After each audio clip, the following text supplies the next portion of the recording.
que parecen perforar su mente. Las mujeres desaparecen tan inesperadamente como llegaron. Ahora sabía con certeza que algo estaba jugando con él, algo frío y despiadado. El hombre, completamente perdido en la paranoia, se sienta frente a una fogata apenas viva. Está pálido, sus manos tiemblan.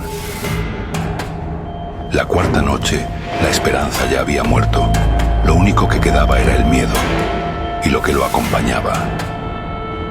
Un aire helado apaga parcialmente las llamas.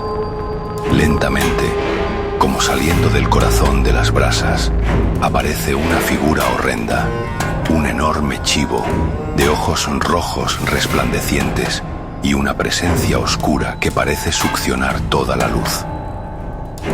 Cuando miras a los ojos del mal, no es él quien parpadea,